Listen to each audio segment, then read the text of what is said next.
Fala pessoal, tudo bem? Aqui é o Moacir da Fan Engenharia e hoje eu vou mostrar para vocês como é que funciona aqui no nosso estado, em Goiás, um padrão de medição polifásico. O que a norma NTC 04 traz aqui pra gente é um padrão de medição polifásico com 6 medidores para fazer atendimento aí em cada unidade consumidora. E aqui um dos parâmetros principais que ela pede pra gente é que se eu tenho 6 medidores ou acima, eu já tenho que ter uma proteção geral. Quando eu falo proteção geral, eu tô falando que é um disjuntor geral para proteger todas essas unidades consumidoras.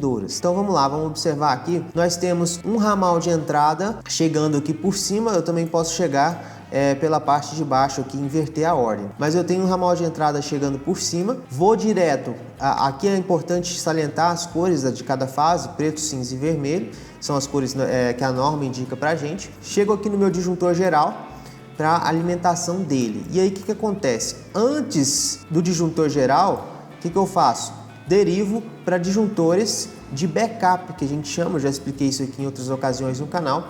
Esse disjuntor de backup é o disjuntor que vai anteceder os meus DPS. Uma questão é o seguinte, que muita gente me pergunta por que eu não estou usando aqui, por que a norma não usa o DPS para o neutro neste caso?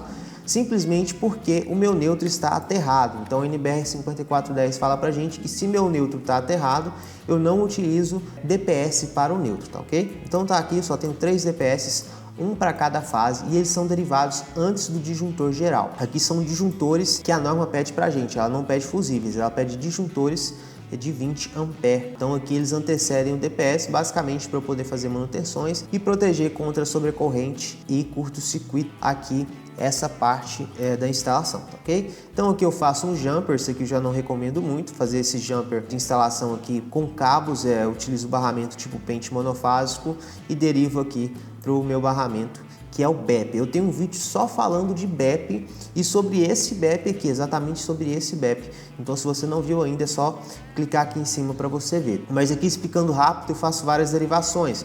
Primeiro eu faço o aterramento do neutro, depois eu faço a interligação do cabo do DPS, vou para o condutor de aterramento principal, aterro a carcaça da minha caixa e depois levo o aterramento para alimentar as outras unidades consumidoras, tá? Então aqui, ó, entro as 3 fases, saio as 3 fases e vou direto para minha caixa de derivação. Essa caixa de derivação aqui, geralmente eles chamam de MT 3/2. O que significa isso, MT 3/2? Significa que cabem em cada face tanto 3 monofásicos quanto 2 trifásicos. Então aqui se eu quisesse colocar 2 trifásicos, caberia também. Ou se eu quisesse colocar 3 monofásicos, como está aqui na imagem, cabe também. Então a gente chama essa caixa mufla de caixa MT 3/2, ou seja, 3 monofásicos, que é o M, ou 2 trifásicos, que é o T. Então tá aqui, derivei e vim com meus cabos para fazer a distribuição dentro da minha caixa de derivação para as outras unidades consumidoras. E aí o que acontece? Se vocês podem observar aqui que eu estou usando o conector parafuso fendido para fazer essas emendas. É interessante também, após eu fazer essas derivações com esse conector, eu preenchê-lo aqui com fita isolante para uma proteção adicional. Então aqui eu faço essas derivações para cada unidade consumidora. Se você observar bem, tem outra coisa que é importante, que varia de norma para norma, é o fato de que o meu disjuntor vem antes do meu medidor. Então aqui, ó, eu venho, subo, alimento o meu disjuntor. Depois que eu alimentar o meu disjuntor é que eu vou alimentar o meu medidor, tá? Isso pode variar também de acordo com algumas normas. Mas aqui a gente alimenta o disjuntor primeiro para depois alimentar o medidor, beleza? É importante salientar que se você vai fazer um projeto desse, é muito interessante que você faça o balanceamento dessas fases, né? Porque aqui a gente pode observar que esse medidor está com a fase A, esse está com a fase B, esse está com a fase C. E se no seu quadro de cargas da proteção geral que você tem que fazer não tiver balanceado dessa maneira, você tem que fazer a troca dessas cargas para mantê-las balanceadas, tá?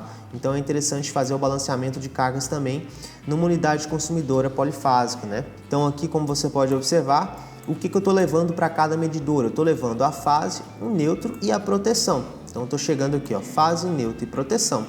Para a proteção, eu tenho que tomar cuidado em aterrar a carcaça do meu medidor também. Então esse CTR significa conector terminal reto. Eu faço o aterramento aqui da carcaça da minha caixa metálica, tá? Então essa caixa metálica eu faço o aterramento dela. Então eu chego aqui com fase A, neutro e proteção, aterro a carcaça aqui da minha caixa e continuo para alimentar a minha unidade consumidora, a minha UC. Aqui vale salientar que são todas caixas padrão monofásico. Para bifásico ou trifásico eu já uso outro tipo de caixa. Então é interessante observar o seguinte: se eu quisesse colocar mais 6 unidades consumidoras, o que eu iria fazer? Além de balancear essas cargas, eu iria colocar outra caixa mufla de derivação aqui, outra caixa MT, para poder prosseguir com minhas outras unidades consumidoras, tá? Então é bem simples esse processo. Aqui a gente pode observar também mais uma coisa. Para este tipo de instalação, acima de 6 unidades consumidoras, cada norma pede uma quantidade de hastes já existente. Então elas já, para facilitarem, para não ter que trabalhar com vários cálculos de aterramento, ela já pede uma quantidade de hastes padrão. Então aqui para 6 unidades consumidoras ou acima, ela pede 3 hastes de aterramento. Então é isso, pessoal, espero que eu tenha ajudado vocês nessa questão de medição polifásica, lembrando que tem que fazer o balanceamento dessas fases de cada unidade consumidora e devo aterrar a carcaça das caixas em todas as unidades consumidoras, tá ok? No mais, espero que vocês tenham gostado, tirado a dúvida de vocês. Qualquer dúvida que vocês tiverem, pode deixar aqui na descrição. Um grande abraço e até a próxima!